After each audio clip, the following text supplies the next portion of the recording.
Chapter 19 of the Ickabog. This is called Lady Eslander. Spittleworth now marched off towards the dungeons. With Herringbone gone, there was nothing to stop him killing the 3 honest soldiers. He intended to shoot them himself. There would be time enough to invent a story afterwards.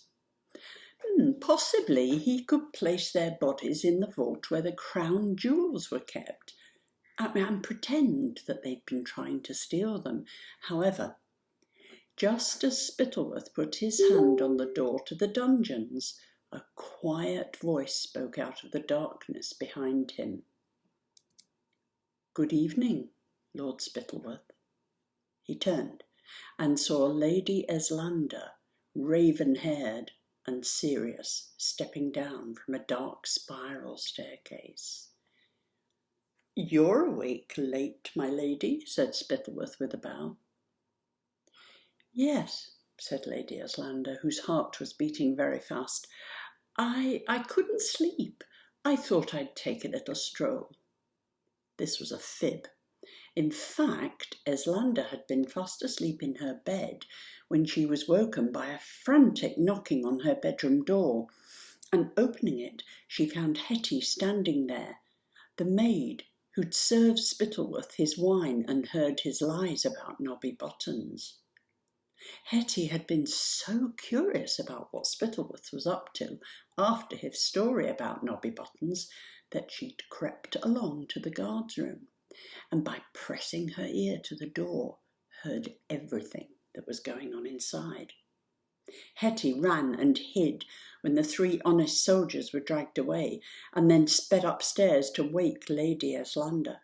She wanted to help the men who were about to be shot. The maid had no idea that Eslander was secretly in love with Captain Goodfellow. She simply liked Lady Eslander best of all the ladies at court, and knew her to be kind and clever.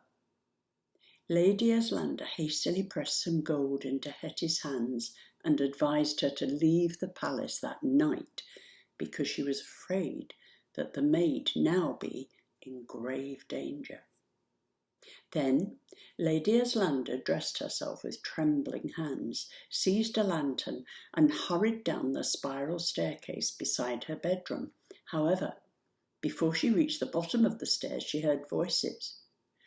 Blowing out her lantern, Eslander listened as Herringbone gave the order for Captain Goodfellow and his friends to be taken to the dungeons instead of being shot. She'd been hiding on the stairs ever since, because she had a feeling that the danger threatening the men might not yet have passed. And here, sure enough, was Lord Spittleworth heading for the dungeons with a pistol. "Is the chief adviser anywhere about?" Lady Eslander asked. "I thought I heard his voice earlier." "Herringbone has retired," said Spittleworth. "You see standing before you the new chief adviser, my lady." "Oh, congratulations," said Eslander, pretending to be pleased, although she was horrified. "So it will be you who oversees the trial of the 3 soldiers in the dungeons, will it?" "You're very well informed, Lady Eslander," said Spittleworth, eyeing her closely. "How did you know there are 3 soldiers in the dungeons?" "Oh, I happened to hear Herringbone mention them," said Lady Eslander. "They're well-respected men, it seems. He was saying how important it will be for them to have a fair trial. I know King Fred will agree, because he cares deeply about his own popularity, as he should. For if a king is to be effective, he must be loved." Lady Eslander did a good job of pretending that she was thinking only of the king's popularity, and I think 9 out of 10 people would have believed her.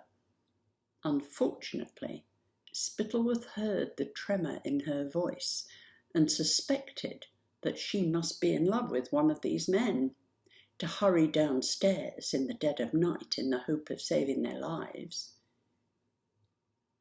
"I wonder," he said, watching her closely, which of them it is whom you care about so much.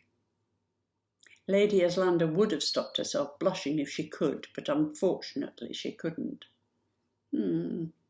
I don't think it can be Ogden, mused Spittleworth, because he's a very plain man, and in any case he already has a wife. Might it be Wagstaff? He's an amusing fellow, a bit prone to boils. No, said Lord Spittleworth softly. I think it must be handsome Captain Goodfellow who makes you blush, Lady Islander. But would you really stoop so low? His parents were cheesemakers, you know. It makes no difference to me whether a man is a cheesemaker or a king, so long as he behaves with honour, said Islander, and the king will be dishonoured if those soldiers are shot without trial. So I'll tell him when he wakes. Lady Islander then turned trembling and climbed the spiral staircase. She had no idea whether she'd said enough to save the soldiers' lives, so she spent a sleepless night. Spittleworth remained standing in the chilly passage until his feet were so cold he could barely feel them. He was trying to decide what to do. On the one hand, he really did want to get rid of these soldiers who knew far too much. On the other hand, he feared Lady Islander was right. People would blame the king if men were shot without trial, and then Fred would be angry at Spittleworth and might even take the job of chief advisor away from him, and if that happened, all the dreams of power and riches that Spittleworth had enjoyed on the journey back from the marshlands would be dashed. So Spittleworth turned away from the dungeon door and headed to his bed. He was deeply offended by the idea that Lady Islander, whom he'd once hoped to marry, preferred the son of cheesemakers. As he blew out his candle, Spittleworth decided that she would pay one day for that insult.